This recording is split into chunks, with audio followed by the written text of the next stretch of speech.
આંકલાઓ ખેતીવાડી ઉત્પન્ન બજાર સમિતિની ચૂંટણી પ્રક્રિયામાં 12 જેટલા ઉમેદવારોએ 10 સીટો માટે ફોર્મ ભરવામાં આવ્યા હતા અને આજે હું આંકલાઓ તાલુકાની તમામ જનતાનો,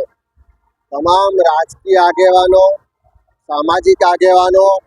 સહકારી આગેવાનો અને તમામ મતદારોનો આભાર માની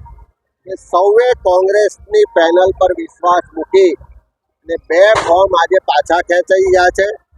અને 10 બેઠકો પર કોંગ્રેસના 10 ડિરેક્ટરના ઉમેદવારો બિનહરીફ જાહેર થયા છે. આ તાલુકાની તમામ જનતાએ હંમેશા કોઈ પણ નાત જાતના ધર્મના ભેદભાવ વગર આ તાલુકાના લોકોનો વિકાસ કેવી રીતે થાય, આ તાલુકાના ખેડૂતોની આર્થિક પ્રગતિ કેવી રીતે થાય એવો સૌએ સાથે મળીને હંમેશા તૈયારો પુરુષાર્થ કર્યો છે, પ્રયત્ન કર્યો છે અને લોકોએ આશીર્વાદ પણ આપ્યા છે અને એના જ કારણે આજે આ નાનો તાલુકો હોવા છતાં વિકાસમાં ખૂબ આગળ વધી રહ્યો છે. ત્યારે અમારા સૌનો કોંગ્રેસના તમામ ચૂંટાયેલા ડિરેક્ટરશ્રીઓનો, આગેવાનોનો પ્રયત્ન રહે છે કે આ એપીએમસીના માધ્યમથી ખેડૂતોના પ્રશ્નોને વાચા મળે. એમનું જે ઉત્પાદન છે આ વિસ્તારમાં મુખ્યત્વે ખેતીવાડીમાં શાકભાજીનો પાક થાય છે તો એમને ઉત્પાદનના પૂરતા બજાર ભાવ મળે, એમને સરકારી યોજનાઓનો લાભ મળે અને તમામ લોકોની આર્થિક સમૃદ્ધિ થાય. સાથે સાથે આ એપીએમસીનું જે ઓફિસ છે એ જનસેવા કેન્દ્ર રૂપે વર્ષોથી કામ કરે. કોઈ પણ સામાન્ય માણસ પણ પોતાનો પ્રશ્ન લઈને ઓફિસે આવી શકે છે,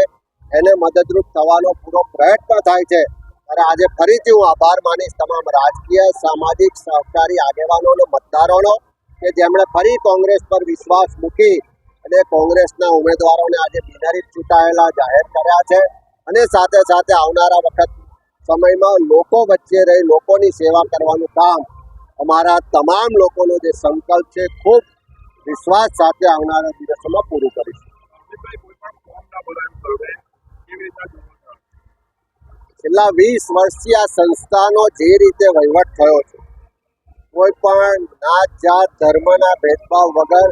પક્ષાપક્ષીના ભેદભાવ વગર આ સંસ્થાની ઓફિસે હંમેશા કોઈ પણ પગથિયું ચડ્યો હોય તો એને આવકાર આપ્યો છે, એની વાત સાંભળી છે, એનો પ્રશ્નનું નિરાકરણ માટે પ્રયત્ન કર્યા છે અને બધા જ ધર્મ, તમામ જાતિ, તમામ પક્ષના લોકોએ આ વહીવટ જોયો છે અને આ સાચો, પ્રમાણિક, પારદર્શક વહીવટને જોઈને જ આજે આખા તાલુકાના તમામ લોકોએ ફરી વિશ્વાસ મૂક્યો છે અને કોંગ્રેસના ઉમેદવારોને બિનહરીફ ચૂંટાવવા માટે આશીર્વાદ આપ્યા.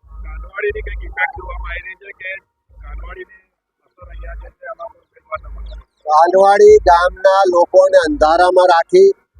એમની સાથે છેતરપિંડી થઈ છે અને 237 વીઘા જેટલી મોટી જમીન સ્વામિનારાયણ ગુરુકુલને શૈક્ષણિક સંસ્થા બનાવવા માટે આપી દેવામાં આવી. 1 કરોડ રૂપિયા 1 વીઘું જે જમીનનો ભાવ હોય એવી જમીન 237 વીઘા ફક્ત 37 કરોડમાં આપી. શૈક્ષણિક સંસ્થા બનાવી હોય તો 5 વીઘા, 10 વીઘા, 15 વીઘા જગ્યા જોઈએ, પણ 237 વીઘા જગ્યા શું કામ લેવી? શું કામ આ નદી કિનારાનું જે ગામ છે જ્યાં વારંવાર પૂરની સ્થિતિ થાય છે એમને આશ્રય માટેની એકમાત્ર જમીન છે અને એની સામે ગામના લોકો લડી રહ્યા છે. અમે તમામ લોકો એ લડતમાં ગામની સાથે છે. આવનારા દિવસોમાં ગામની લડત જ્યાં સુધી લડવાની થાય, જે લેવલ સુધી લડવાની થાય, જે હદ સુધી લડવાની થાય એમાં આખો તાલુકો પક્ષાપક્ષીથી પર રહી કોઈ પણ જાતિ ધર્મના ભેદભાવ વગર આવી કોઈ